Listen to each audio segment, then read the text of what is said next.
बिस्मिल्लाहिर्रहमानिर्रहीम। अस्सलाम वालेकुम नादरीन, आप यूट्यूब चैनल देख रहे हैं। मैं इमरान खान हूँ। नादरीन, इस वक्त एक सर जंग चल रही है और ये जंग है पाकिस्तान के जो ओवरसीज़ हैं या ओवरसीज़ पाकिस्तानी जो स्पेशली अमेरिका में और यूरोप में रहते हैं उनके बीच में, और पाकिस्तान का जो मौजूदा रजीम है उसके बीच में। यानी इस वक्त जो रजीम मौजूद है, इदारों के अंदर बैठी हुई शख्सियात, स्टैब्लिशमेंट, या आप मौजूदा हुकूमत की बात करें तो इनके बीच में एक सर जंग, एक मुकाबला चल रहा है। ये मुकाबला शुरू हुआ डोनाल्ड ट्रंप के इलेक्शन जीतने की सूरत में। यानी जब इन्हें आइडिया हो गया कि वहाँ पे डोनाल्ड ट्रंप इलेक्शन जीत रहा है तो एकदम टेबल टर्न हो गई। फिर आपने देखा कि पाकिस्तानी जो हैं, बहुत बड़े बड़े नाम, मोहम्मद बिन सलमान के दरवाजे पे भी पहुँचे, कतर भी पहुँचे, यूएई भी पहुँचे, अमेरिका भी कुछ लोग थोड़े दिन पहले पहुँचे, मियाँ नवाज शरीफ गए, फिर अभी भी जनेवा के अंदर मियाँ नवाज शरीफ और उनकी साहबजादी मौजूद हैं, और बहुत सारी गेम ये लोग अंदर खाते कर रहे हैं। एक्चुअली सबका फोकस इस बात पे है कि जो नई आने वाली ट्रंप एडमिनिस्ट्रेशन है उसे काबू कैसे करना है, या उसके साथ मौजूदा हुकूमत अपना एक नया वर्किंग रिलेशन कैसे बना सकती है। हुकूमत की पूरी तवज्जो इस बात पे। देखें, अपने आप को महफूज करने की कितनी कोशिश की, पूरा का पूरा पाकिस्तान का आइन बदल दिया सिर्फ अपने आप को महफूज करने के लिए। आर्मी चीफ को फिर 2 साल की एक्सटेंशन दे दी सिर्फ अपने आप को महफूज करने के लिए। चीफ जस्टिस अपनी मर्जी का लगा दिया सिर्फ अपने आप को महफूज करने के लिए।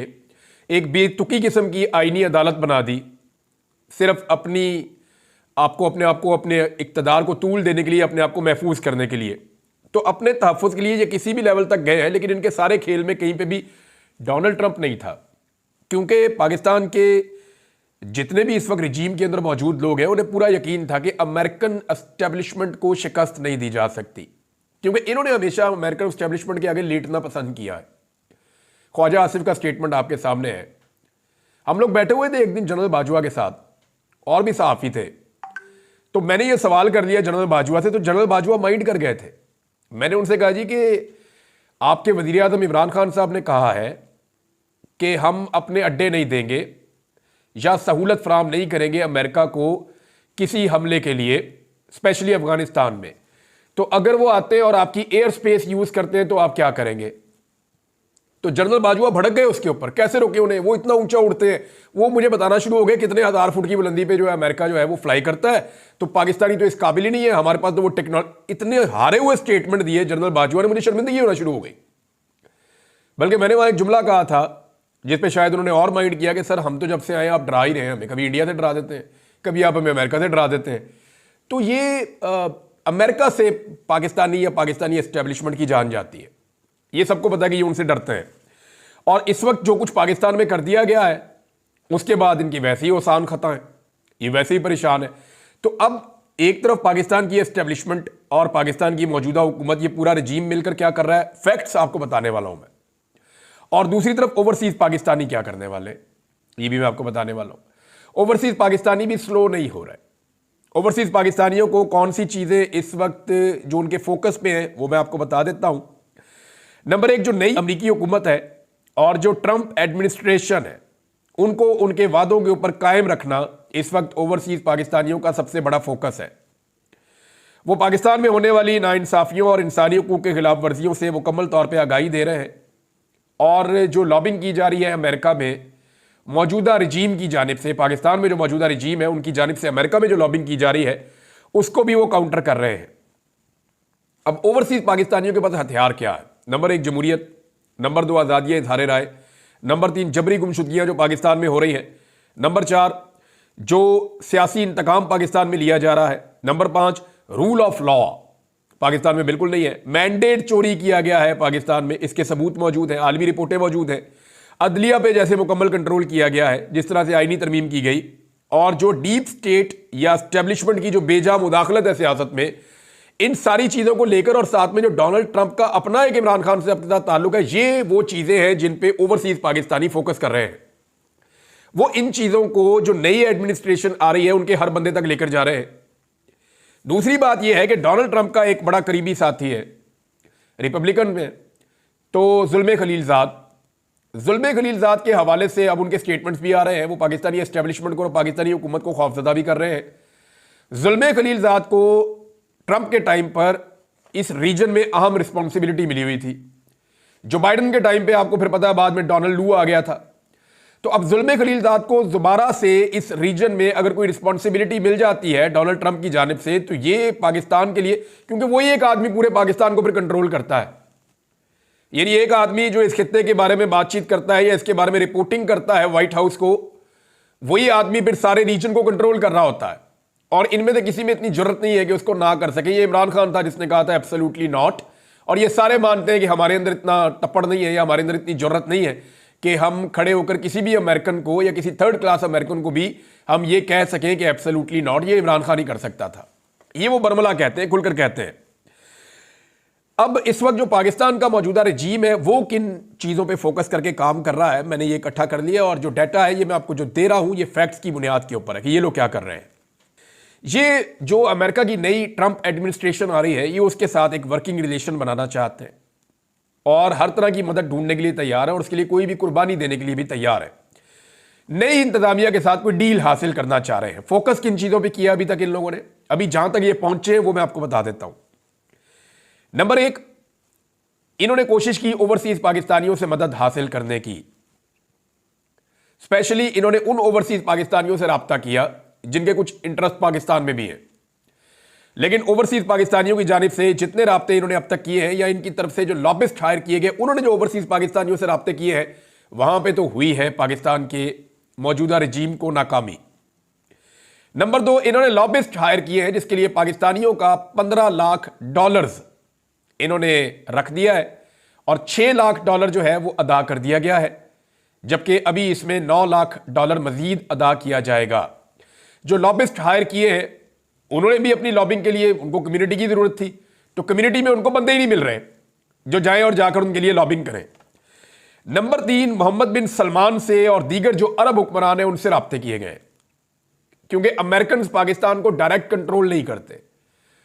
वो उनके लिए आसान ये रहता है कि वो सऊदी अरब कुछ पैसे वैसे देता रहता है, यूएई थोड़े बहुत पैसे देता रहता है, कतर से हमारे छोटे मोटे रहते हैं मामला, फिर हमारे हुक्मरानों के वहां पे स्टेक्स भी है, कारोबार भी है। तो इसलिए अमेरिका आसानी से जब डील करता है पाकिस्तान के साथ तो छोटी मोटी चीजें उनको कह देता है वो पाकिस्तान से करवा लेते हैं। तो अब पाकिस्तान रिवर्स एक्शन चाह रहा है कि जिनके जरिए से अमेरिका पाकिस्तान को कंट्रोल करता है, पाकिस्तान चाह रहा है कि उनके जरिए से अमेरिका के साथ जो नई आने वाली एडमिनिस्ट्रेशन है उनके साथ ताल्लुकात बनाए। तो मोहम्मद बिन सलमान से राब्ता किया गया है। जेरेड कुशनर तक पहुंचने के लिए भी कोशिश की जा रही है, इसमें नवाज शरीफ और नवाज शरीफ के बच्चे काम कर रहे हैं। और अभी ये जो एक दौरा है इस बारे में मुझे 2-3 चीजें पता चली है, मैं अभी कंफर्म नहीं कर सकता, लेकिन जो खबरें आ रही हैं उनमें एक तो ये है कि कुछ जो स्विट्जरलैंड जाने का मकसद है उसके अंदर मालियाती मसाइल भी हैं। वो कोई इलाज मुआवजे का मामला नहीं है, उसमें मालियाती मामला भी हैं जो इस खानदान के साथ जुड़े हुए हैं। दूसरा, वहां पे कुछ बड़ी अहम मुलाकातें की जा रही हैं जिनमें जेरेड कुशनर तक पहुंचने की कोशिश की जाएगी। जेरेड कुशनर जो है वो डोनाल्ड ट्रंप के दामाद है और इसराइल के साथ उनके बड़े ज़बरदस्त ताल्लुकात हैं। अब मैं आपको ज़्यादा तफसील में तो नहीं बता सकता, लेकिन आपको यह बता सकता हूं कि बाकायदा इसराइल के कुछ लोग हैं जिनको अंगेज किया गया है मौजूदा रजीम की जानिब से कि जेरेड कुशनर के साथ हमारे मामला आप ठीक करवाएं, हम आपके लिए भी गुंजाइश पैदा कर सकते हैं इन केस के हमारे मौजूदा अमरीकी रजीम के साथ या आने वाली जो अमरीकी इंतजामिया उसके साथ हमारे अच्छे ताल्लुकात हो जाएं। इसको यहां रोक लेते हैं। अब जो आखिरी कोशिश एक और की जा रही है कि नरेंद्र मोदी को भी इस्तेमाल किया जाए। इंडिया की भी पूरी लॉबिंग है अमेरिका में और उसके लिए मियां नवाज शरीफ साहब ने जो है वो एक प्लान किया है कि नरेंद्र मोदी के साथ कोई राब्ते वाब्ते करके कोशिश की जाए कि डोनाल्ड ट्रंप तक किसी तरह एक्सेस हासिल करें। इस वक्त जो पाकिस्तान की मौजूदा हुकूमत, पूरा हुकूमती निज़ाम और जितनी एस्टेब्लिशमेंट है, ये सारे एक ही चीज़ के ऊपर फोकस करके काम कर रहे हैं। ना इनका पाकिस्तान से लेना देना, ना किसी और चीज़ से। पूरी तवज्जो इनकी एक बात पे है कि डोनाल्ड ट्रंप के साथ किसी तरह नॉर्मलाइजेशन की जाए और एक ऐसी डील पे पहुंच जाए डोनाल्ड ट्रंप के साथ कि वो हमारी ये जो हुकूमत पाकिस्तान में बनी हुई है इसको प्रलॉन्ग कर दे, यहां पाकिस्तान के अंदर कोई पंगा पैदा ना करे डोनाल्ड ट्रंप। अब मोहम्मद बिन सलमान वाला आइडिया जो है, ये आइडिया तो जबरदस्त है, ये सबसे इफेक्टिव अब तक मुझे यही लगा कि यहां से डायरेक्ट डोनाल्ड ट्रंप तक अप्रोच तो की जा सकती है, लेकिन क्या डोनाल्ड ट्रंप को मोहम्मद बिन सलमान राजी कर सकेंगे पाकिस्तान में अपनी मर्जी का रजीम रखने के लिए या इमरान खान को मजीद अंदर रखने के लिए? तो जवाब है नहीं। उसकी वजह यह है कि डोनाल्ड ट्रंप अपने मामलात में बहुत क्लियर है। उन्होंने इलेक्शन से पहले जितने वादे और दावे किए हैं, उन्होंने इलेक्शन के फौरन बाद उनकी अनाउंसमेंट की है। उन्होंने कहा मैं इक्तदार में आने वाला हूं, मैं लिस्टें बना रहा हूं, मैं काम कर रहा हूं, मैंने ये सारी चीजें करनी है। और डोनाल्ड ट्रंप का जो पूरा का पूरा फोकस है वो डीप स्टेट पे है, यानी ऐसे अनासर एस्टेब्लिशमेंट के जो रियासतों को कंट्रोल करते हैं, यानी बंद कमरों के अंदर बैठ के अपने मफादात के लिए वो करोड़ों अरबों लोगों का फैसला कर देते हैं, उनके मुस्तकबिल का फैसला कर देते हैं, जंगों का फैसला कर देते हैं, जंगबंदी का फैसला कर देते हैं, कत्लो गारतगिरी का फैसला कर देते हैं, तिजारत रोकने का तिजारत करने का फैसला कर देते हैं, पाबंदियां लगाने का पाबंदियां उठाने का फैसला कर देते हैं, सरहदें खोलने का सरहदें बंद करने का फैसला कर देते हैं। ये वो लोग हैं जो मनशियात में भी कारोबार करते हैं, ये वो लोग हैं जो कारोबार इनका जंगों के अंदर भी है। क्योंकि जितनी जंग होती है, दुनिया का जो सबसे कारोबार मुनाफे वाला है ना, वो जंग का कारोबार है। आप जंग करवा दें किसी खित्ते में, अब जहां पे जंग हो रही है दोनों तरफ के लोगों को हथियार चाहिए। हथियार बनाने वाले मखसूस लोग और ग्रुप्स हैं, वो मल्टीनेशनल काम करते हैं और बहुत कम फौजें हैं जो अपने सारे हथियार खुद बनाती हैं। ज्यादातर आपको हथियार परचेज करने पड़ते हैं मार्केट से। तो हथियारों की पूरी एक मार्केट है, ये पूरा एक बिजनेस है और वो लोग बहुत ताकतवर हैं, वो दुनिया की सबसे महंगी चीजें बेचते हैं, लिहाजा उनका इन्फ्लुएंस होता है। तो यही है डीप स्टेट, जहां पे ये पैसा खर्च करते हैं कि आप जंग शुरू करवाएं, जंग रुकनी नहीं चाहिए, हम आपको पैसा देंगे और हम पैसा कमाएंगे इसमें से। तो डोनाल्ड ट्रंप डीप स्टेट के खिलाफ जो है वो ये कह चुके हैं कि लोगों की किस्मत का फैसला जो है वो बंद कमरों में नहीं होगा। यही पाकिस्तान के अंदर फड्डा पड़ा हुआ है। अब जो आदमी अपने मुल्क के अंदर सबसे तगड़ी एस्टेब्लिशमेंट से लड़ रहा है, वो पाकिस्तान जैसी बिल्कुल एक कमजोर और नहीफ किस्म की जो एस्टेब्लिशमेंट है उसके लिए गुंजाइश निकालेगा, ये बहुत मुश्किल है। पाकिस्तान को कम से कम फौरी तौर पे इसराइल को तस्लीम करना पड़ेगा। अगर तो कोई डील चाहिए ना, तो कम से कम इसराइल को तस्लीम करना पड़ेगा। लेकिन इस सूरत में भी पाकिस्तान को इमरान खान को बाहर निकालना पड़ेगा, क्योंकि डोनाल्ड ट्रंप के पास अगर मोहम्मद बिन सलमान जाते हैं या उनके साथ बात करते हैं पाकिस्तान के, अव्वल तो उनकी अपनी करने वाली बहुत सारी बातें, उनके अपने बेशुमार इशूज हैं। पाकिस्तान तो उनके कहीं एजेंडा पे भी नहीं होगा, और अगर एजेंडा पे होगा तो 20वें या 25वें पॉइंट पे जाके आएगा कि मोहम्मद बिन सलमान ने उठना है और जाकर स्पेशली जनाब हमारे कहने के ऊपर सिर्फ पाकिस्तान की बात करनी है। ऐसा नहीं होगा, वो उनके एजेंडा पे भी नहीं होगा, और होगा तो कोई 2 दर्जन एजेंडास के बाद होगा, आखिरी पॉइंट होगा पाकिस्तान। तो जब वो बात करेंगे तो डोनाल्ड ट्रंप को जितना वहां लोग समझते हैं और जानते हैं, जिनसे मेरी बात हुई है, जिनकी इंटरेक्शन भी हुई है डोनाल्ड ट्रंप से, वो साफ ही एक बात कहते हैं। वो कहते हैं डोनाल्ड ट्रंप ये सारा मामला उठा के मोहम्मद बिन सलमान के खाते में डाल देगा और वो ये कहेगा देखो वह कितनी ज्यादती और जुल्म हो रहा है पाकिस्तान में, मैं ये नहीं चाहता। इन्हें कहो कि इंसान बने और ये चीजें ठीक करे, वो यही करेगा, मुझे पता है।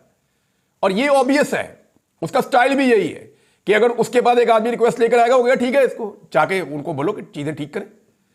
अब हैरत ये हो रही है, मुझे जो हैरत हो रही है वो इनकी बेचैनी पे हो रही है। ये डरे हुए इतने ज्यादा है कि ये खुद डोनाल्ड ट्रंप को अप्रोच करना चाह रहे हैं। और भाई वो चुप बैठा हुआ से बैठा रहना तो थोड़ा सा दोबारा निकल जाएगा।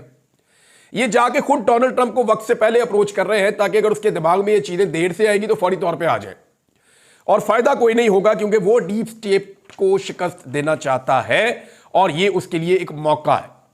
और पाकिस्तान में इमरान खान के साथ उसके ताल्लुकात है, वो पाकिस्तान में जानते ही एक आदमी को है, इमरान खान को, और किसी को वो जानते ही नहीं है, ना उसकी पहचान का कोई दूसरा आदमी है पाकिस्तान में। और जिस आदमी को वो जानता है उसको जेल के अंदर डाला हुआ है, डाला हुआ भी बेगुनाह है। तो अब डोनाल्ड ट्रंप के ऊपर हुकूमत का पूरा फोकस है, लेकिन ओवरसीज पाकिस्तानी तगड़े हैं, क्योंकि वो वहां अमेरिका में रहते हैं, वो डेली बेसिस के ऊपर इन्फ्लुएंस करते हैं।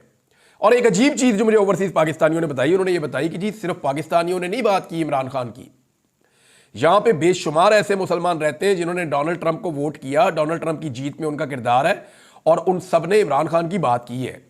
उसकी वजह यह है कि अमेरिका में रहने वाले मुसलमान, चाहे उनका ताल्लुक दीगर ममालिक से है, वो इमरान खान को आलम इस्लाम का लीडर समझते हैं। और उसका रीजन क्या है, जो अक़वाम मुत्तहिदा में इमरान खान साहब ने स्पीच की थी और उसके बाद जो इमरान खान साहब ने जो OIC के अंदर स्पीच की थी, ये 2 तकारीर को आप निकाल लें तो आपको सारी गेम समझ आ जाएगी। इमरान खान साहब वाहिद आदमी है जिन्होंने नामूसे रसालत के लिए बड़ी खुल के आलमी प्लेटफॉर्म के ऊपर बात की, जिन्होंने मुसलमानों के हर इशू के ऊपर बात की, इस्लामोफोबिया को काउंटर किया, और इमरान खान की वजह से हर साल अब इस्लामोफोबिया का एक दिन भी मनाया जाता है। तो ये इमरान खान का बहुत बड़ा क्रेडिट है, मुसलमान इसको ऑनर करते हैं और उसको मुसलमानों का एक लीडर समझते हैं कि इस्लामी दुनिया का एक लीडर है वो। लिहाजा डोनाल्ड ट्रंप ऐसे आदमी के लिए कोई गलत फैसला नहीं करेगा जो बज़ाहिर अभी तक दिखाई दे रहा है। दूसरा नाज़रीन, एक और बड़ी इंपॉर्टेंट खबर है, वो ये है कि कोयटा में पाकिस्तान तहरीक इंसाफ ने जलसा करना था आज के दिन में, और वहाँ एक जंग लगा दी हुकूमत ने। सिंध में और बलूचिस्तान में दोनों जगह पे पाकिस्तान पीपल्स पार्टी की हुकूमत है। सिंध के लोग निकल कर जा रहे थे स्वाबी जलसे में शिरकत के लिए खैबर पख्तूनख्वा, और जो पुलिस ने उन पर टॉर्चर किया है, जो तशद्दुद किया है, जो जुल्म और ज़्यादती सिंध के अंदर की है, जो कराची के सदर हैं राजा साहब, उनको गालियां दे देकर पुलिस वाले मार रहे थे, और वो कह रहा था कि ये आप ज़्यादती कर रहे हैं, ये आप गलत कर रहे हैं, ये आप ना करें, मैं साबिक MPA भी हूँ, लेकिन उनके साथ बहुत जुल्म किया गया। ये सारा कुछ हमने देखा। ये बिलावल की जमहूरियत है। उन्होंने कहा था कि मैं ब्रूटल बन जाऊंगा इस आईनी तरमीम के लिए, ब्रूट मेजॉरिटी का वर्ड यूज किया था। ये कोई डेमोक्रेटिक आदमी नहीं करता, ये जमहूरी आदमी ऐसा नहीं कह सकता। तो बात यह है कि बिलावल जरदारी और जमहूरियत का एक दूसरे से दूर दूर तक कोई ताल्लुक नहीं है। ये एस्टेब्लिशमेंट के लिए काम करते हैं, बिलावल और उनके अब्बू दोनों, ये दोनों जरदारी बाप बेटा, ये पूरी तरह एस्टेब्लिशमेंट के शिकंजे में और एस्टेब्लिशमेंट के लिए काम करते हैं। अब अगली बात यह है कि कोयटा के अंदर बाकायदा स्टेट फायरिंग हुई है। पाकिस्तान तहरीक इंसाफ के रहनुमाओं ने और कारकुनों ने यह क्लेम किया है, और ये वीडियोज भी आ रही हैं कि कोयटा में जलसे के लिए पूरी की पूरी जो बलूचिस्तान की हुकूमत है पीपल्स पार्टी की, उन्होंने एक कर्फ्यू जैसा माहौल बना दिया, बराह रास्त गोलियां चलाई हैं, शेलिंग की गई है, बहुत सारे नौजवान जख्मी हुए हैं। गोली लगा हुआ नौजवान अस्पताल में पड़ा हुआ, उसका मैंने स्टेटमेंट सुना, वो ये कहता है कि मुझे गोली लगी हुई है, लेकिन इमरान खान के लिए मेरी जान भी हाजिर है। अब ये इमरान खान साहब ने नौजवानों को ऐसी उम्मीद दे दी है कि किसी भी लीडर के लिए कोई भी बंदा गोली खाने के लिए तैयार नहीं होता, लेकिन इमरान खान के लिए अब उसके कारकुन गोलियां खाने के लिए तैयार है। और कहां पे? बलूचिस्तान में, कोयटा में, जहां पे कोई सोच नहीं सकता था कि ये पॉलिटिकल पार्टी जाएगी, वो वहां पे इतनी ताकतवर हो गई है। और सारा दिन कारकुनों ने पुलिस का मुकाबला किया। जो एक जलसा होना था, जो एक तकरीब होनी थी, वो तो नहीं हुई उस तरह से जैसे वो चाह रहे थे, लेकिन पूरे बलूचिस्तान के लैंडस्केप के ऊपर जो मनाजिर देखे हैं, अपोजिशन जमात हो कोई भी, उसको इससे बड़ा फायदा हो नहीं सकता। पूरी दुनिया ने देखा कि क्या जुल्म और ज्यादती हुई है। हालांकि एक दिन पहले ऐसे ही जुल्म और ज्यादती के खिलाफ अक़वाम मुत्तहिदा की एक रिपोर्ट भी आई है, और ये जो 26वीं आईनी तरमीम हुई है ना, इसको अक़वाम मुत्तहिदा की रिपोर्ट ने भी मुस्तरद किया। और उसके अलावा इस रिपोर्ट में एक चीज और भी है जो मैं आपको बताता हूं, और वो है जनाब फौजी अदालतों के हवाले से। अक़वाम मुत्तहिदा की कमेटी ने आम शहरियों के फौजी ट्रायल की मुखालफत कर दी है। इंसानी हकूक़ की कमेटी जो अक़वाम मुत्तहिदा की है, उसने हुकूमत पाकिस्तान पर जोर दिया कि वो फौजी अदालतों से मुताल्लिक कानून साजी पर नजरसानी के लिए फौरी इकदाम करे, शहरियों पर उनका दायरा इख्तियार खत्म करे, सजाए मौत के नफाज का इख्तियार खत्म करे, और इस बात को यकीनी बनाए कि इनकी कार्रवाइयाँ शहरी और सियासी हकूक़ के बैनुल अक़वामी मुआहदे की मुकम्मल तामील करें। ये ICCPR का एक मुआहदा इंटरनेशनल, उसकी वो कह रही थी तामील करें, ताकि मुनसिफाना ट्रायल के हक की जमानत दी जा सके। लेकिन पाकिस्तान में साल से ज़्यादा हो गया है, बंदे जो हैं वो अंदर हैं मिलिट्री कस्टडी में। अब अक़वाम मुत्तहिदा ने बोलना शुरू कर दिया। देखिए, जब जो बाइडन का इन्फ्लुएंस तो था ना, UN के ऊपर भी था, बाकी जगहों पे भी था। मैं जब ये कस्टडी से बाहर आना, एजेंसियों की हिरासत से जब मैं छूट के बाहर आया, तो मुझे बहुत सारे लोग मिलने आते थे। कुछ अमेरिकन शहरी भी मुझे मिलने के लिए आए। उन्होंने बताया जनाब कि हम जहां पे भी जाते थे ना आपके लिए बात करने के लिए, तो इमरान खान साहब हमें प्रॉब्लम फेस करना पड़ता था, रिस्पॉन्स नहीं मिलता था। मैंने कहा वजह? उन्होंने कहा जी कि हमें कई लोगों ने क्लियरली कहा कि ये यूनाइटेड स्टेट्स की पॉलिसी है जो पाकिस्तान के अंदर एजेंसियां कर रही हैं। ये मैं आपको हल्फन कह रहा हूं कि मुझे आकर अमेरिकन नेशनल्स ने यह बात बताई थी। मुझे बरतानवी सफीर और उनका वो अमला भी मिलने के लिए आया हुआ था, बहुत सारे और लोग भी मुझे मिलने आए थे।